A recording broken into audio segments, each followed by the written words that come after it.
Message du label Podcut. Salut à toi, jeune auditorice. Oui, ce n'est pas le podcast que tu as lancé qui est actuellement dans tes oreilles, mais je vais être court. Je suis Julien, je fais partie du label Podcut comme le podcast que tu écoutes, et nous venons de lancer une série documentaire sur les fraudeurs et les fraudeuses qui s'appelle Fraudster. Si cela t'intéresse, n'hésite pas à nous retrouver sur ton application de podcast préférée, sur le site du label podcut.studio et sur Google en tapant Fraudster Podcast. Voilà, je te laisse. Des bisous.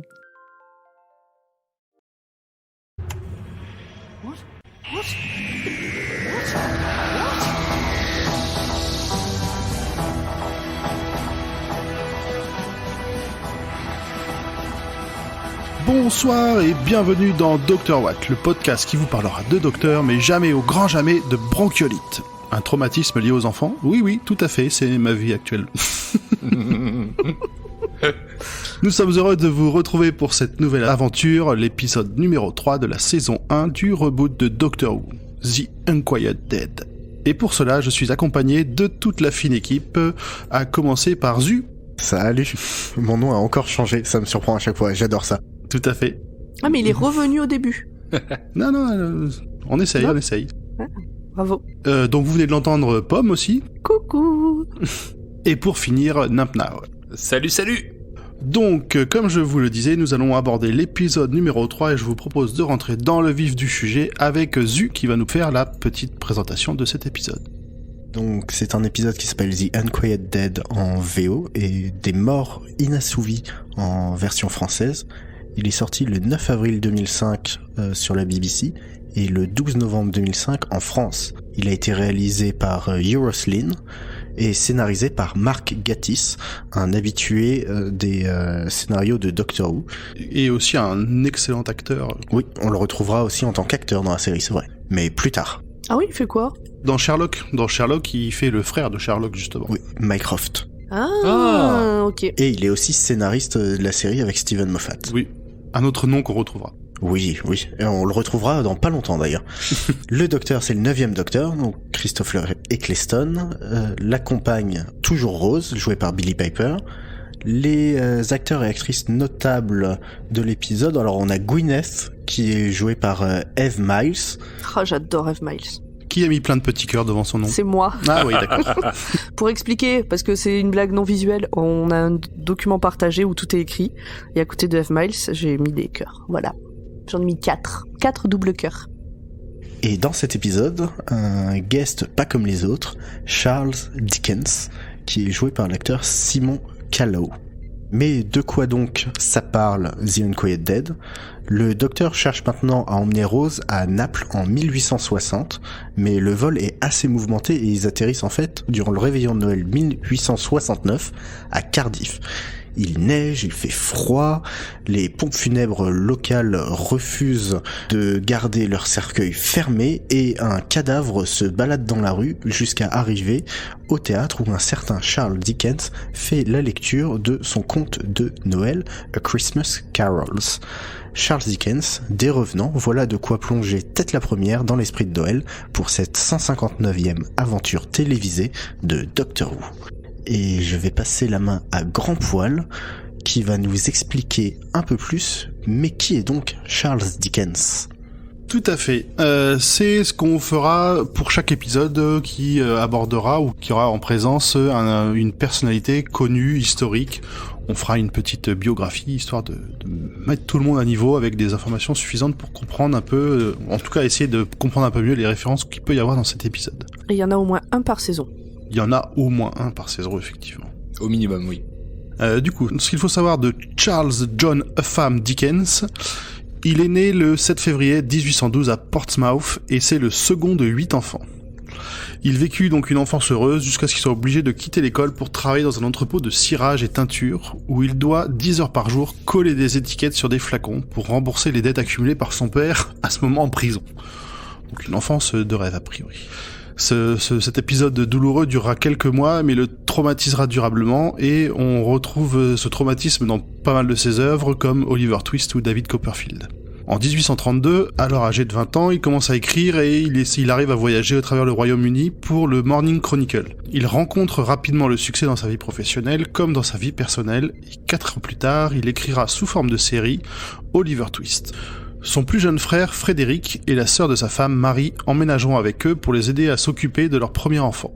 Cette dernière décédera dans les bras de Charles suite à une maladie. Encore un épisode marquant et traumatisant.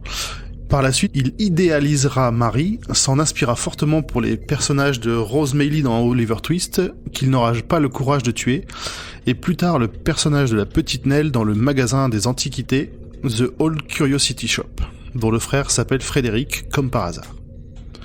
5 ans plus tard, après son premier voyage outre-Atlantique, il écrira une de ses nouvelles les plus célèbres, A Christmas Carol, un chant de Noël. En 1858, après son divorce, il se lance dans une première tournée de lecture, un exercice fatigant mais très lucratif à l'époque. Fatigué par une dizaine d'années de voyage en Europe et aux États-Unis, il commence en 1868 une tournée d'adieu. Juste pour situer aux gens, un chant de Noël, c'est le Noël avec les 3 fantômes. Le fantôme du passé, le fantôme du présent et le fantôme du futur. Avec Mickey. Tout à fait. Avec Picsou. Non, avec Uncle Scrooge. Picsou. Et du coup, cette tournée d'adieu nous permet de faire le lien avec la prochaine partie qui sera notre résumé plein de spoilers et qui sera raconté par Pomme. Oh oui, je vais parler beaucoup. Vas-y, kiffe. On a été obligés. Avant de commencer le full spoil, je vous propose de dire à nos auditeurs pourquoi cet épisode vous l'avez super kiffé et pourquoi vous pensez qu'il faut éviter de le sauter dans l'histoire. Ou pas d'ailleurs, peut-être vous pouvez dire non mais regardez pas celui-là, il sert à rien. Alors, qui veut commencer ? Moi. Vas-y. Vas-y. Vas-y, c'est qui, Grand Poil ? Non, c'est Zu. C'est Zu. Vas-y, Zu. Ah bah bravo. Je suis désolée, Grand Poil et Zu, je confonds beaucoup vos voix. Allez, Zu, à toi. Ok. Vas-y, Zu. Ouais, alors c'est un épisode qu'il ne faut absolument pas louper, car il y a plein de petits détails dans l'histoire qui seront très importants dans les saisons suivantes, et même dans des séries dérivées de Doctor Who. Torchwood. Torchwood. Oui, Torchwood. C'est la clé de voûte, il faut le dire. Mot qui sera utilisé de nouveau dans cet épisode. Il est trop fort, Zu. Il est trop fort. C'est un épisode, si vous êtes un peu une flippette comme moi, si vous détestez les zombies autant que moi, eh ben, accrochez-vous. Sérieux ? J'ai une peur bleue, panique des zombies. Ah oui ? Ah, parce que pourtant, ils étaient pas bien méchants. Hein. Après, Mais alors, je fais partie des gens qui ne descendent pas dans la rue quand il y a la zombie walk, alors que je sais que c'est que des gens maquillés. Et pourtant, cet épisode-là, il est passé crème. Donc t'es un niveau au-dessus de moi et je pensais pas que ça existait, tu vois. Je suis contente. Alors au 10e visionnage, là ça allait beaucoup mieux, mais c'est vrai que la première fois ça a été un peu douloureux. Ok. Qui d'autre ? Eh ben écoute, je veux bien y aller. Allez, ben l'autre Grand Poil alors. Voilà, vas-y. tant qu'à enchaîner des voix qui se ressemblent. Vas-y, Grand Poil. Moi j'aime bien cet épisode, je l'aime beaucoup avec parce que c'est la première fois qu'on rencontre un personnage célèbre. Ça permet de voir plein de possibilités de ce que peut faire le TARDIS et surtout on découvre une des caractéristiques principales, j'ai envie de dire, de ces voyages dans le temps. C'est que finalement le docteur il maîtrise pas toujours très bien ce qu'il veut faire. C'est-à-dire qu'il se retrouve souvent pas à la bonne époque ou pas sur le bon lieu par rapport à ce qu'il avait prévu. Pour finir, on va retrouver aussi des créatures que j'ai trouvées vraiment étonnantes, dont le but final a amené un dilemme moral pour le docteur, et même on le verra prendre des décisions sans consulter Rose, alors que ça la concerne plutôt directement. Donc pareil, encore une évolution intéressante des relations des personnages. Ok. Donc pour finir, un bon épisode. Bah il reste plus que toi, Nimp. À moi. Allez, vas-y, tu peux. Et après c'est moi. Ah. Alors, moi j'ai bien aimé cet épisode parce que on n'a pas trop d'effets spéciaux au niveau des décors, etc. On est sur des décors réels avec des costumes d'époque. Ça installe une vraie ambiance du Cardiff de 1869 et aussi le fait que ce soit notre première personnalité historique qui est présentée et qui m'a poussé aussi après avoir vu l'épisode de faire des recherches sur Charles Dickens par rapport à sa personnalité et ce qui est présenté dans l'épisode. Ok. Eh ben écoute, et toi Pomme, qu'en as-tu pensé ? Moi, j'ai beaucoup aimé cet épisode. Alors, en fait, c'est pas qu'en as-tu pensé, il faut convaincre les auditeurs de le regarder. Laisse-moi finir. J'ai beaucoup aimé cet épisode, donc je vais essayer de convaincre les autres. Je pourrais l'avoir détesté et dire passez votre tour. Comment on s'est fait alors. boucher. Donc j'ai beaucoup aimé cet épisode. Ça, j'en prends plein ma gueule. Déjà, parce qu'il y a F-Miles dedans, donc pour ça il faut regarder l'épisode.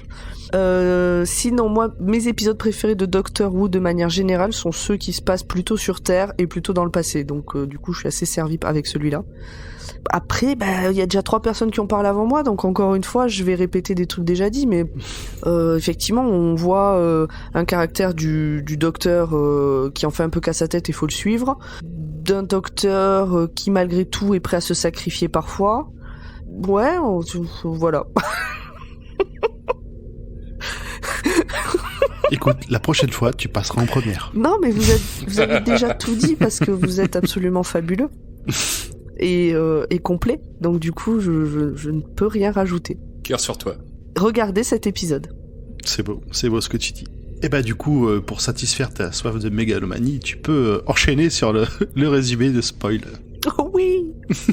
Cet épisode se passe donc à Cardiff le soir de Noël 1869 et plus précisément aux pompes funèbres du quartier tenues par Monsieur Sneed. Tandis qu'un jeune homme de bonne famille se recueille sur le cercueil de sa grand-mère, il ne voit pas cette mystérieuse vapeur bleue pénétrer le corps de la défunte. Il est d'autant plus surpris lorsqu'elle ouvre les yeux et l'étrangle. Monsieur Sneed essaye de l'arrêter, mais la morte vivante, je sais pas comment on dit, l'assomme et part errer dans les rues enneigées de la ville. Question, il y a que moi qui a trouvé que le fils ressemble fortement à David Tennant de profil. Pas fait gaffe. Oh, ça m'a pas choqué, non. Désolé. Ok. Par contre, on peut noter qu'il y a un premier effet spécial pas trop mal pour la créature, un peu moins bien pour le mort-vivant. Juste assez bien. Oui. Oui, juste assez bien pour les grosses flipettes. On juge pas. Non, on juge pas. T'as le droit. Je reprends ma voix de lectrice. La servante de Monsieur Sneed, Gwyneth, est visiblement dotée d'un pouvoir de clairvoyance. Elle voit un Charles Dickens fatigué qui s'apprête à monter sur scène pour lire son conte de Noël. Elle comprend qu'ils doivent aller là-bas pour récupérer la grand-mère en cavale. Alors, juste, on découvre du coup pour la première fois Gwyneth, et pour du coup ceux qui verront par la suite Torchwood, on note une certaine ressemblance avec une des actrices principales. Je ne vois pas laquelle. Mais Torchwood, normalement, commence à la fin de la saison 1. C'est ça. Oui, tout à fait. Le début de Torchwood coïncide avec la fin de la saison 1 de Doctor Who. Donc on aura l'occasion de vous en reparler. Oui. Donc, Rose et le docteur atterrissent à ce moment-là, comme de par hasard, après un vol un peu agité. Et sur les conseils du docteur, Rose part se changer pour être raccord avec les lieux, à 1500 km près, et l'époque, à 10 ans près. Les voilà partis en visite, puisqu'on rappelle, ils devaient arriver à Naples au Noël 1860, et ils sont à Cardiff à Noël 1869. C'est pas la même ambiance, c'est plus chaleureux, c'est plus frais. Il fait un peu plus froid. Oui. C'est un peu comme Paris ce week-end. Et là, on découvre aussi que le TARDIS est équipé de tout ce qu'il faut pour pouvoir se changer en fonction des époques. Absolument. Mais a priori que pour les compagnons, parce que le docteur, lui, il s'en branle. Oui, lui, il se change pas. Il se change une fois, au début, au moment de la réincarnation, et puis c'est tout. C'est pas juste une super garde-robe ? Très très très très vaste, a priori. Donc là, on est au théâtre maintenant.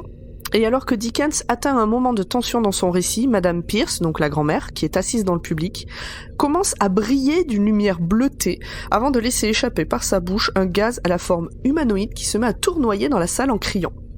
Autant dire que tout le monde se barre. Rose, le docteur, Gwyneth et Monsieur Sneed, tous au même endroit, au même moment, grâce à la chance, parce que sinon on n'aurait pas eu d'épisode, attirés par le chaos, observent la scène et voient le gaz se faire aspirer par une lampe. Et le corps de la vieille s'écrouler. Alors, t'exagères un tout petit peu, ils étaient quand même en train de suivre un mort-vivant qui n'avance pas forcément très vite, dans des rues enneigées, donc c'est pas que la chance. Bah, pas Rose et le docteur. Ah, Rose et le docteur, ils ont entendu des... Oui, alors Rose et le docteur, eux, par contre, oui, c'est souvent comme ça, ils tombent sur une situation qui va nécessiter leur intervention. Ça, ils sont passés dans la rue, ça criait dans le théâtre, ils sont rentrés. Mais oui, parce que si ça crie, c'est que c'est cool. Mais oui. Comme par hasard. Alors, big up quand même à l'effet spécial du fantôme, qui est vraiment digne de SOS Fantôme, justement. Ça m'a clairement rappelé ça. Bon, oui, c'est 25 ans plus tard, mais ça reste propre. C'est vrai. Alors tu vois, Zu, SOS Fantôme, je l'ai jamais vu parce que je suis une flippette. Si t'as tenu ça, c'est bon. Mais ça fait pas flipper, SOS Fantôme. Mais quand j'étais petite, il y a un truc qui m'a fait peur et depuis j'ai jamais pu le regarder. Oh. J'ai vu juste une scène qui m'a fait peur et depuis je l'ai jamais revu. Et c'est là aussi du coup qu'on s'aperçoit que quelque chose que je ne connaissais pas, j'étais pas spécialiste, c'est que tout l'éclairage se fait au moyen de gaz, même dans les maisons, dans les théâtres. Oui. J'ai trouvé ça hyper dangereux. Ouais, mais à l'époque c'était hyper pratique. Ah, je sais, j'en doute pas un instant, mais putain, du gaz qui circule partout comme ça. Le gaz à tous les étages. Bah oui. Donc le docteur se fait prendre à partie par Dickens, qui l'accuse d'être responsable de cette illusion, et donc d'avoir pourri son spectacle, pendant que Gwyneth et Sneed embarquent le corps de la vieille et au passage celui de Rose, que Sneed chloroforme alors qu'elle essaye de les arrêter. Parce que Rose elle voit ça, elle dit « Non, n'embarquez pas la vieille !» Ouais. Et donc le Sneed il la chloroforme et baf il la fout sur le macabé. Là, le croque-mort, on voit quand même que on le voyait déjà un petit peu dans ses manières au tout début de l'épisode, mais là on s'aperçoit que c'est quand même un gros connard, quoi. Sa première réaction, oh non, elle a vu des trucs, chut, hop, on l'embarque. Bah tu sens que tout son commerce tient sur ça et que si ça s'apprend que chez lui les morts ils sont pas morts, bah c'est compliqué quoi. Ouais. Surtout qu'on doit être dans une époque où je sais pas si d'un point de vue religion ou quoi, il risque pas non plus. Oh, Enfin s'il commence à être le gars chez qui les morts sont vivants. un petit procès pour hérésie, c'est pas grand-chose.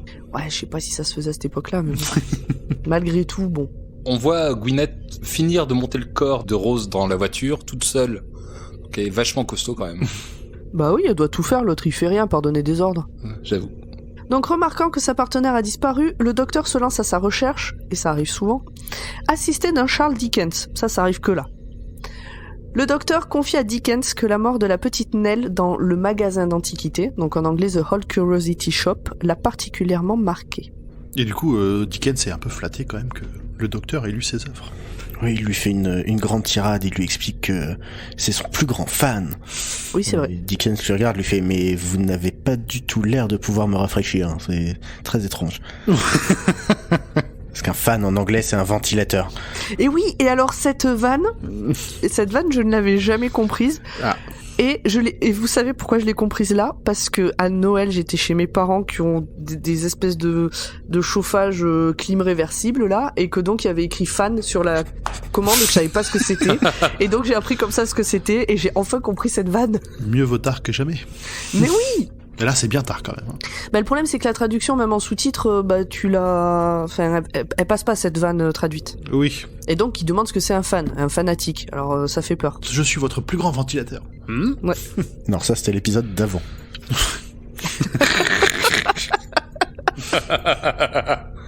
Qu'on vous invite à écouter.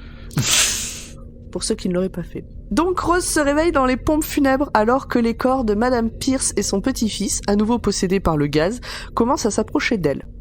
Le docteur et Dickens arrivent dans la maison, entendent le cri de Rose et foncent à sa rescousse, pendant que Gwyneth essaye de les en empêcher sur les ordres de Sneed. Donc encore une fois, Sneed est inactif et il demande à sa servante de tout faire. Exactement. Oui. Et puis là, vous remarquerez que Rose, elle essaie de se barrer et elle est pas en train de se dire c'est des étudiants, hein. Non, c'est pas des étudiants là. Fais-moi la maline, hein. Donc les morts-vivants leur crient qu'ils sont en train de mourir et que la faille s'affaiblit et ils s'écroulent. Mystère. Mystère, mystère. Alors que tout le monde se remet de ses émotions, le docteur explique à Sneed et à l'assemblée que la maison n'est pas hantée, mais qu'elle est construite sur une faille spatio-temporelle, et que les esprits sont des entités venant de l'autre côté de l'univers. Carrément. Là, encore une fois, très important pour Torchwood, une faille spatio-temporelle à Cardiff. Mais bon, du coup, si les gens connaissent pas Torchwood, on s'en fout. Ils comprendront plus tard. Ils comprendront un jour. Ouais. Ces révélations donc bouleversent la vision du monde de Charles Dickens, qui a l'air d'être quelqu'un d'assez terre à terre. C'est comme ça que je l'ai ressenti en tout cas, d'assez cartésien. Oui. Et là, ça va pas. Il y a un truc. Et il cherche des ficelles, il cherche des mécanismes, il essaie de trouver le truc. Il pense qu'il est en pleine, comme ils appellent ça en anglais, en pleine séance de spiritisme avec des trucages partout et en fait, il demande des explications mais personne n'en a à lui donner, à part celle du docteur. Pendant ce temps-là, il y a Rose qui essaye de copiner avec Gwyneth, elle papote, et Gwyneth montre les pouvoirs qu'elle a à Rose. Et elle voit le monde duquel vient Rose, donc son futur à elle, à Gwyneth, enfin le futur de sa descendance, et ça la terrifie. Ce qu'elle voit la terrifie. Alors, elle comprend pas du tout ce qui se passe 150 ans plus tard, mais surtout, il y a Rose qui en profite pour essayer de lui inculquer un peu des notions de libération de la femme, hein, qu'elle doit pas se laisser exploiter par Sneed, qu'elle doit justement porter des pantalons. Oh, mon Dieu. Ça doit être mon passage préféré dans l'épisode. J'avoue. Elle copine bien et elle parle de l'école, le fait qu'elles aimaient pas l'école.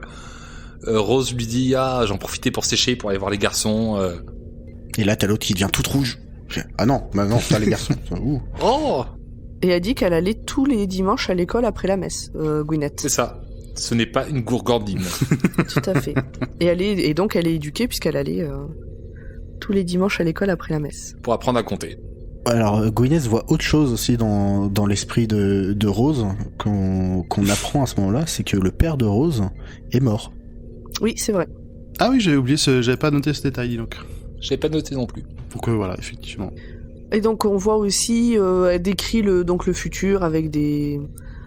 On l'a pas dit, je crois, des oiseaux de fer, des gens à moitié nus. Alors, les gens à moitié nus sont pas dans les oiseaux de fer. Non, mais c'est quand elle voit le futur, donc elle voit notre présent à nous, décrite par quelqu'un de 1860, 9, plus exactement. C'est que des choses qu'elle ne comprend pas. C'est tellement loin de son quotidien. Il y a du bruit, il y a des gens pressés. Je crois qu'elle dit qu'il y a pas d'arbres, quelque chose comme ça. Il y a pas d'arbres, il y a pas d'espace. Il y a des gros oiseaux de fer dans le ciel et les humains sont dedans. Et les gens se promènent à moitié nus. Voilà, elle est complètement. Elle comprend pas ce qu'elle voit en fait. Elle voit une autre planète. Pour une époque de coinsos, c'est pas facile de voir des gens qui ne portent pas 15 kilos de fringues sur eux, avec pour des femmes des jupes qui font 2 mètres de diamètre. Ah non, mais complètement. Mais c'est vrai que ce passage-là est plutôt intéressant. Oui. Donc le docteur comprend que les pouvoirs de Gwyneth sont liés à la faille et propose alors de tenir une séance de spiritisme afin de communiquer avec les esprits. I love a happy medium. Dickens, il est toujours pas d'accord. Non. Ah, il dit que c'est des conneries. Il est très très cartésien, Dickens, dans cet épisode. Il grogne, il a... je suis pas content. Gwyneth invoque les aliens qui se mettent à communiquer à travers d'elle. Ils se nomment les Gelt. Leurs corps ont été détruits durant la dernière grande guerre du temps et ils sont au bord de l'extinction.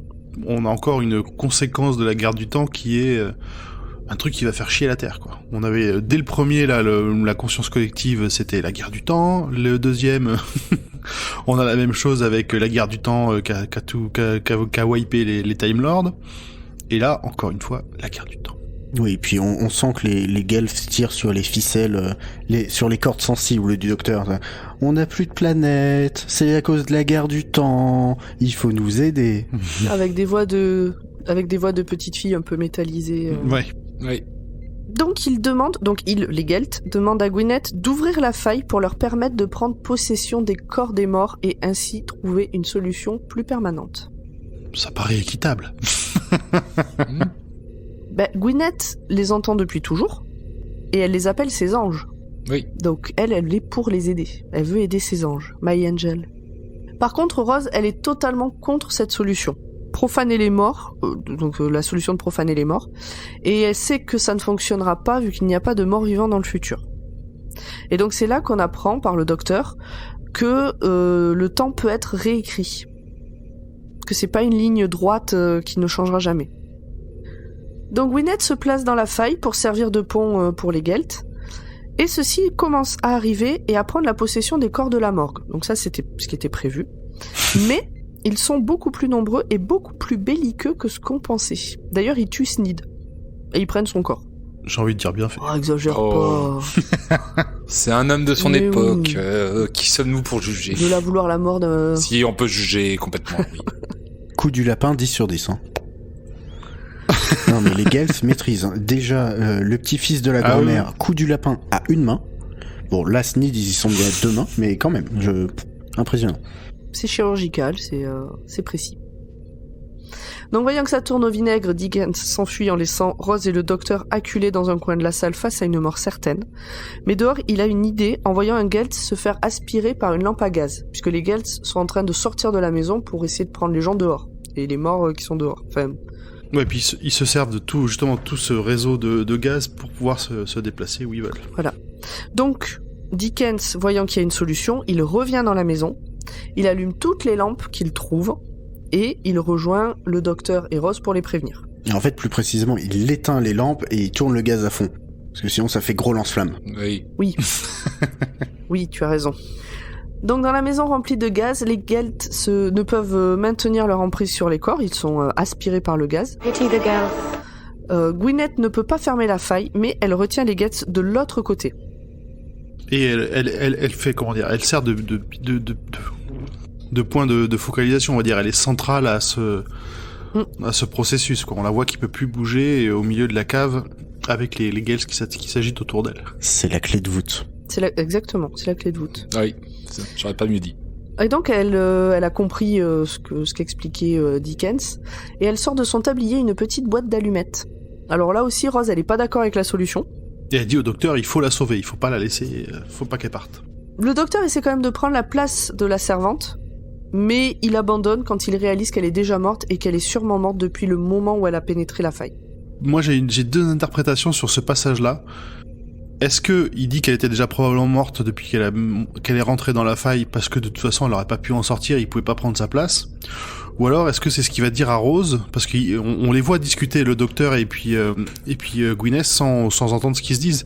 Mais du coup je me dis que c'est peut-être le message qui passe à Rose en disant bah non, elle était morte, je pouvais plus rien pour elle. Est-ce que c'est pas un monstre? Pour moi c'était là le moment où peut-être qu'il a menti à Rose pour ne pas. Moi je me suis demandé si c'était pas un Gelt gentil qui avait pris possession du corps de Gwyneth pour sacrifier son espèce en fait. Alors pour moi elle était morte et c'était l'esprit de Gwyneth. D'accord. Oui, j'étais à peu près là-dessus aussi. Donc en fait on sait pas ce qui s'est passé à ce moment-là. Je savais pas trop. C'est pour ça que pour moi il y avait encore ce côté un peu alors pas sans pitié, mais il prend les décisions. Le docteur il prend les décisions dures quand il le faut, quoi. Oui, d'ailleurs il s'approche d'elle, il met la main au niveau de sa nuque, et au moment où il met la main sur sa nuque, on voit dans ses yeux qu'il y a quelque chose qui change, quoi. Il se rend compte qu'elle est morte à ce moment-là. Bah sur son pouls, il prend son pouls en fait. Oui, c'est ça. Sur la nuque. Oui. Non bah non, parce qu'en fait c'est pas sur la nuque, c'est au niveau du cou qu'il met la main. Ah, faudrait que je revoie cette image. Mais ok, d'accord, très bien. Si jamais vous, auditeurs, vous avez un avis sur la question, on veut bien vos commentaires et vos retours. Oui, si vous êtes meilleur en anatomie que moi, allez-y. Si pour vous la nuque n'est pas devant sous le menton, n'hésitez pas à donner votre avis. Non mais oui, vu qu'on a plein d'avis différents, si quelqu'un en a encore un autre ou valide un de ses avis, surtout n'hésitez pas à nous le dire. On prend toutes les théories. Peu à peu être sorti, la maison explose, avec un docteur qui court et se jette en avant, une explosion magnifique. Et les corps animés dans la rue s'écroulent. Rose est mortifiée par le sacrifice de Gwyneth. La vision du monde de Dickens a changé à jamais, et il remercie le docteur pour cela. D'ailleurs, il promet d'écrire dans son prochain roman à propos des Gelts pour mettre en garde le monde au cas où il reviendrait. Ouais, mais là, du coup, le docteur, il douche un peu les espoirs de Rose de lire un jour ce truc-là. Oui. Donc une fois qu'ils sont revenus dans le TARDIS, Rose demande au docteur si cela changera quelque chose que Dickens écrive à propos d'Alien, mais le docteur lui avoue qu'il sera mort d'ici là, puisqu'il meurt courant de l'année 1870. Dans 8 mois, non? C'est pas ça? Dans 8 mois, tu dis? Ouais, je crois que c'est ça. Il me semble. Dans moins d'un an, en tout cas. Dans moins d'un an. Qui dit mieux? Mais il lui dit aussi que Dickens n'a jamais été aussi vivant que le jour qu'ils viennent de passer ensemble. D'ailleurs, l'épisode se termine sur un Charles Dickens extatique devant la disparition du TARDIS et fou de joie. C'est ça lui fait vraiment plaisir, il rigole, enfin, même les passants le prennent pour un fou. Il se balade dans la rue, il dit joyeux Noël à tout le monde, enfin, c'est... Le docteur disait avant de rentrer dans le TARDIS à Rose, donnons-lui une dernière surprise C'est ça, c'était le petit cadeau de départ. Absolument. Ok, eh bien, nous allons terminer avec cette aventure, et nous allons passer maintenant à l'avis des chroniqueurs, s'ils en ont un plus développé que ce qu'on a vu dans la première partie. Est-ce que quelqu'un a des choses à rajouter du coup? Parce que Non. on s'est aperçu que des fois, on était un peu trop détaillé sur cette première partie avec pour essayer de convaincre les gens, et que on faisait surtout de la redite dans cette partie. Donc, on va peut-être passer rapidement, sauf si des gens se manifestent ou qu'ils se taisent à jamais. Alors je me manifeste. Bah vas-y. Non, mais il y a un truc que j'aime bien dans cet épisode, contrairement aux épisodes d'avant où le docteur parle aux gens de manière un peu pédante, il faut le dire, où il explique pas grand-chose et il dit c'est de la science, laisse-moi faire.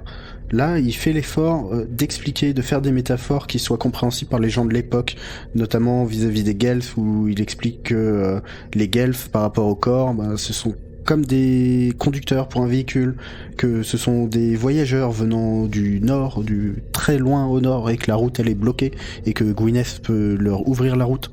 Donc voilà, il utilise des métaphores, il fait l'effort d'expliquer à Dickens, et c'est une facette du docteur qu'on n'avait pas vue jusque-là. Et je trouvais ça sympa dans cet épisode. Moi j'ai bien aimé le fait que dans cet épisode, Rose soit pas spectatrice ou prisonnière, sauf au tout début de l'aventure, mais elle vit vraiment l'aventure avec le docteur. Oui, là, elle est un peu plus actrice, mais elle subit quand même pas mal. Hein. C'est quand même elle qui se fait capturer, c'est quand même. Elle est pas enfermée. Elle qui se fait enfermer à un moment. Enfin, elle est active plus dans l'intrigue que dans les précédents, mais c'est pas encore ça. Ça va commencer, ça monte au fur et à mesure. Hein. Je pense que c'est aussi la prise de confiance du personnage, mais il y a encore du progrès à faire à ce niveau-là, je trouve. Oui, mais là, elle vit vraiment l'aventure aux côtés du docteur et elle reste pas enfermée si longtemps que ça. Oui. C'est ça, et puis elle donne son avis sur l'éthique de est-ce qu'on peut donner les corps, est-ce qu'on peut pas donner les corps. Gwyneth, on peut pas la laisser être juste l'outil des Guelfs après avoir été l'outil de Sneed toutes ces années. Donc non, elle s'impose. Oui. Moi, ça m'a fait mal au cœur pour Gwyneth. Ah bah oui, complètement. Ça, c'était un moment très triste dans cet épisode. Et en même temps, Gwyneth, donc Sneed qui est l'homme de la maison et qui déjà se planque toujours derrière elle, et elle qui est la petite servante qui a reçu très peu d'éducation, qui est très croyante, peut-être crédule même, et qui hésite pas 3 secondes à se sacrifier. Ça c'était génial. Pour sauver ses anges, parce qu'elle est convaincue que ce sont des anges et que ce sont des gens bien, enfin des choses bien, je sais pas comment on dit. Donc elle va faire le bien en faisant ça, mais elle hésite pas du tout, à aucun moment. C'est d'ailleurs elle du coup qui sort la boîte d'allumettes. Oui. Oui. Et d'ailleurs, enfin, c'est vrai qu'il y a 2-3 moments où on assiste vraiment à Sneed en mode lâche, comme tu dis, qui se planque derrière elle, mais vraiment en mode et qui l'attrape, il la met devant lui, quoi. Encore un lâche qui se planque. Non, mais c'est vraiment le personnage du vieux lâche, très très victorien, très dickensien justement. Oui. Oui, complètement. De Sneed, et c'est presque un cliché. Ok. Quelqu'un d'autre a quelque chose à rajouter? Vous avez vu, j'ai pas dit grand chose. C'est bien, félicitations. Bah en même temps, tu viens de faire le résumé, ça va. Hein. Ça ne me fait pas peur. Je vous propose donc de passer à la partie suivante pour Nump Now, qui nous parlera des détails que vous pouvez avoir loupés si c'est la première fois que vous voyez cet épisode. À toi, Nump. Donc le docteur donne des directions follement compliquées à Rose au début de l'épisode quand il lui indique le chemin pour la garde-robe, comme a pu faire le 4e docteur avec Lila, ou le fera le 11e docteur avec Amelia Pond. Même Romana, une Time Lady apparue régulièrement dans la série de 1978 à 1981 et qui voyagera régulièrement avec le docteur, avait besoin d'indications pour se repérer dans le TARDIS. Le docteur lui-même semble s'y perdre parfois. Il y a un truc marrant, c'est que quand il donne des indications, Rose part et il n'y a pas d'autre porte. Ouais, on sait jamais par où elle part. On sait jamais où est-ce qu'elle part. Dans cette version du TARDIS, il y a la porte d'entrée et il n'y a pas d'autre porte. C'est-à-dire qu'elle dit, va dans le couloir et tout, mais il est où ce couloir? Moi, je l'ai jamais vu. Je sais plus si c'est dans cette version-là, mais dans d'autres versions, on voit qu'il y a clairement peut-être un étage inférieur en dessous de la console de navigation avec des escaliers pour y aller. Et des dédales de couloirs ensuite. D'ailleurs, rien à voir, mais si vous voulez visiter le TARDIS, dans Google Maps, vous pouvez aller à Earl's Court, qui est le premier endroit d'atterrissage du TARDIS dans la série originelle. Et là, vous pouvez rentrer Sérieux? dans le TARDIS à travers Google Street View Oh putain, j'ai pas fait ça. et visiter le J'ai TARDIS. trop envie. Oui, complètement. C'est con, mais j'ai envie d'aller voir. On mettra la position. Dans cet épisode, on a une nouvelle mention de la guerre du temps durant laquelle, contrairement à la conscience de Nesten dans l'épisode 1, Rose, les Geth n'ont pas perdu leur planète, mais leur corps. C'est gênant aussi. Ça craint un peu aussi, oui. Dans cet épisode, Charles Dickens utilise une variation de l'expression « What the Dickens ». Il dit « What the Shakespeare ». En anglais, l'expression « What the Dickens » n'a rien à voir avec Charles Dickens, ça veut juste dire « What the Devil ». C'est comme un peu morbleu, ou ce genre d'expression-là. Ouais, une expression un peu à l'ancienne, quoi. On change le terme devil par Dickens. On retrouve cette expression par exemple dans Les Joyeuses Épouses de Windsor de William Shakespeare. Donc on a dans du Shakespeare quelqu'un qui dit What the Dickens, et là on a Dickens qui dit What the Shakespeare. La boucle est bouclée. C'est parfait. Ah, c'est plus grand à l'intérieur. Lorsque Gwyneth lit les pensées de Rose, elle dit Big Bad Wolf. Qui est aussi notre fil rouge de la saison et des saisons à venir. Très important, effectivement. Le Docteur vivra de nombreuses autres aventures durant les réveillons de Noël, dont une inspirée du conte de Dickens, Un chant de Noël, encore une fois avec les fantômes du Noël passé, présent et futur. Et ça se passera avec le 11e Docteur, interprété par Matt Smith. On retrouvera Charles Dickens dans une temporalité alternative créée par Riversong, personnage que l'on rencontrera plus tard dans la série, notamment dans l'épisode The Library, la librairie, avec David Tennant. D'ailleurs, si je ne m'abuse, à la fin de cet épisode, il y a des livres qui sont présents, notamment un livre de Dickens. Oh, Donc là aussi, on boucle la boucle. ça bouclera boucle. Ils sont forts. C'est durant sa première incarnation que le Docteur assistera à la chute de Troie. Alors, vas-y. C'est quand ils s'apprêtent à mourir.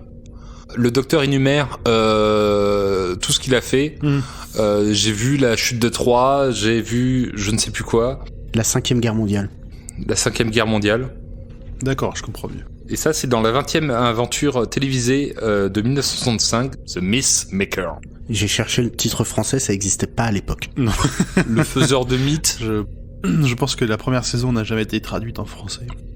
Merci. Alors du coup, c'était les petits points, les détails importants à noter pour le lore de Doctor Who, et un tout petit peu une première évocation du fil rouge avec Big Bad Wolf pour la suite des saisons. La partie suivante va se concentrer un peu plus sur des anecdotes autour de l'épisode lui-même, du tournage et de fun facts qu'on a pu trouver. Toujours très bien sourcés. J'avais dit que j'ai été traumatisé par le sourcing. Vas-y Nam, c'est toujours à toi. Alors, le premier titre de travail de l'épisode était My Name's Dickens, Charles Dickens. Ouais, c'était moyen. Russell T. Davies a longtemps déclaré qu'il n'y avait pas de lien entre les personnages de Gwyneth et Gwen Cooper qu'on retrouve dans Torchwood. Il changera d'avis expliquant que le lien n'est pas familial, ce n'est pas un lien de sang, c'est juste un écho. Une répétition de ses traits à travers la faille temporelle. Moi, je tirais par les cheveux. Bon, en même temps, les explications dans Doctor Who sont souvent tirées par les cheveux, et certains docteurs auront des mots pour expliquer ça. Ouais, mais enfin là, c'est même pas une explication dans Doctor Who, c'est une explication du scénariste parce que on lui posait la question. C'est encore pire. On a dû tellement le bassiner avec ça, il a dû tellement répéter que non, il n'y a pas de lien, non, il n'y a pas de lien. Bon, j'en ai marre. Ok, il y a un lien, il y a la faille là, voilà, c'est ça le lien. Allez, débrouillez-vous avec ça. Il y a une semi-réponse à la fin de la saison 4 de Doctor Who. Ouais. On va pas spoiler tout de suite la fin de la saison 4. Non, d'accord, ça marche. Sinon, Mark Gatiss raconte qu'il y avait une scène dans le scénario de base où le Docteur a été pris pour le nouveau nettoyeur des pompes funèbres et quelqu'un lui dit « J'ai cru que vous seriez une femme ». Ce à quoi il a répondu « Non, pas encore », commençant à sous-entendre que les seigneurs du temps peuvent changer de sexe pendant leur régénération. Et ça a été supprimé. Ça a été supprimé. Oui, c'était un peu trop moderne. Non. Déjà vu comment ça a gueulé quand ça a changé pour de vrai. Bah justement, ça aurait été bien C'était peut-être pas... de préparer les rageux au plus tôt. Ouais, c'était peut-être pas un buzz qu'il voulait avoir dès ce 3e épisode de la saison, quoi. Oui. Et voilà, c'est la fin des anecdotes. Eh bien, merci Nimp. Nous arrivons donc à la fin de notre aventure tous ensemble. Le temps de passer quelques derniers petits messages. Dr Watt est un podcast du label Podcut que vous pouvez retrouver sur le site podcut.studio. On a aussi un Patreon. Vous cherchez Podcut, vous nous trouverez si vous avez envie de soutenir notre podcast et les 23 podcasts qui font partie du label. Une sélection de très haute qualité, je trouve, sur des sujets franchement variés. On passe de la pop culture à la binouze, en passant par la diversité, la Colombie, le combat des femmes, les règles. Des règles. Pomme, tu te fais ta propre pub. Bah tu le dis pas, faut le dire. C'est vrai. Donc voilà. Et Stephen King aussi. Tu refais ta pub, mais bon, ça me va mieux. Si vous avez des commentaires, des avis, n'hésitez pas à nous envoyer un message sur Instagram ou sur Twitter @drwatt_pod. On se fera un plaisir de vous répondre et toujours de prendre de nouveaux commentaires et de nouveaux avis. On est à l'épisode 3. Enfin 4 avec le prélude et on va essayer de s'améliorer, de continuer, d'évoluer et d'apprendre au fur et à mesure. Donc n'hésitez pas à nous faire vos retours. Merci Zu. Et sur ces bons mots, il me reste à vous souhaiter à dans 2 semaines. Oui. Au revoir. Bye bye. Ciao. Salut.